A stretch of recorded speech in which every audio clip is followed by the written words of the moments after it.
ভুজে সব্যে বেণু শিরসি শিখিপুচ্ছং কটিতটে দুকুলং নেত্রান্তে সহচর কটাক্ষঞ্চ বিরাজতে সদা শ্রীমদ বৃন্দাবন বসতি লীলা পরিচয় জগন্নাথ স্বামী নয়ন পথগামী ভব তুমি জগন্নাথ স্বামী নয়ন পথগামী ভব তুমি জগন্নাথ স্বামী নয়ন পথগামী ভব তুমি।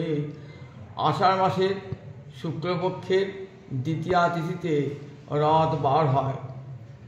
নীলাচলের মন্দির হতে যান সুন্দরাচলের গুন্ডিচা মন্দিরে। দ্বারকা হতে যেন শ্রীকৃষ্ণ চলেছেন বৃন্দাবনের দিকে। গুন্ডিচা মন্দির মানে বৃন্দাবন চলেছেন লক্ষ্মী দেবীর অনুমতি নিয়ে।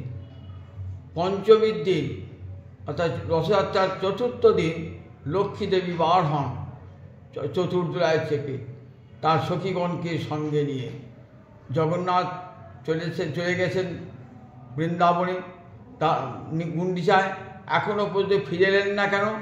মানিনী হয়ে ক্রুদ্ধা হয়ে যান রথের গুন্ডিচা মন্দির পর্যন্ত। সেখানে গিয়ে কী করেন না, দয়িতাগণকে বেঁধে নিয়ে আসেন। বেঁধে নিয়ে এসে লক্ষ্মী দেবীর চরণে ফেলান। লক্ষ্মী দেবী লোকেরা লক্ষ্মীর চরেরা কী করেন, রথের দু একটা কাঠামো ভেঙেও দেন এবং লক্ষ্মী দেবী ভয়ঙ্কর অভিমানিনী হয়ে থাকেন। লক্ষ্মী দেবী এই লক্ষ্মী একেবারে হেরা পঞ্চমী বা হোরা পঞ্চমী। হেরা মানে দেখা, দেখতে যাচ্ছেন কবে আসবেন জগন্নাথ, অথবা হোরা মানে গমন করা। লক্ষ্মী দেবী গমন করেছেন তার সহচরীগণকে সঙ্গে নিয়ে জগন্নাথকে ফিরিয়ে আনবার জন্যে। এই দৃশ্য দেখতে আমার মহাপ্রভু পরমাদরে দেখতেন। কী করতেন, উড়িষ্যার রাজা যাতে মহাপ্রভু সুন্দরভাবে এই হোরা পঞ্চমী বা এর একটা নাম লক্ষ্মী বিজয়োৎসব দেখবার জন্যে শুদ্ধ আসন তৈরি করতেন, যেখান থেকে বসে মহাপ্রভু দেখতেন কি অপূর্ব দেখতেন, কি মহান লক্ষ্মী দেবী ঈর্ষামান। এই সময় শিবাসের সঙ্গে স্বরূপ দামোদরে তর্কাতর্কি হতো।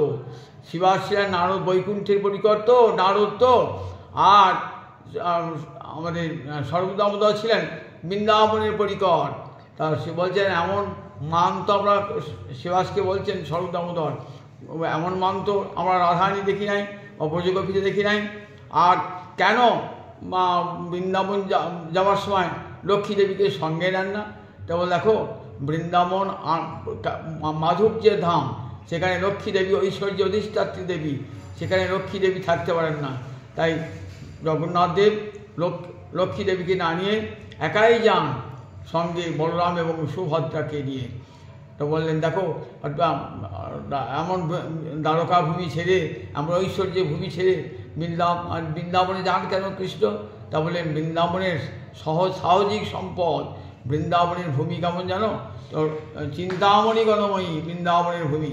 বৃন্দাবনের প্রতিটি ধূলিকণা চিন্তামণির দ্বারা পরিপূর্ণ, সব যেন সাক্ষাৎ যেন চিন্তামণি। সেখানকার জল অমৃত, সেখানে তোয়ং অমৃত বৃন্দাবনে। সেই বৃন্দাবনের মহিমা অপার মহিমা, বৈকুণ্ঠ তো বৃন্দাবনের অপার মহিমা। সেই মহিমা জন্যেই গোবিন্দ যান ছুটে পাগল হয়ে ওই বৃন্দাবনের মহিমা আস্বাদন করবেন, বৃন্দাবনের মাধুর্য আস্বাদন করবার জন্যে। তাই হোরা পঞ্চমীর দিন বা হেরা পঞ্চমীর দিন লক্ষ্মী দেবী যান মান করে ফিরিয়ে আনতে। সেখানে কথা দেন দু একদিনের মধ্যে আবার ফিরে যাচ্ছি। তখন লক্ষ্মী দেবী আবার সহচরীগণকে সঙ্গে নিয়ে ফিরে আসেন। এর নাম পুরীতে শ্রীলক্ষ্মী বিজয়োৎসব।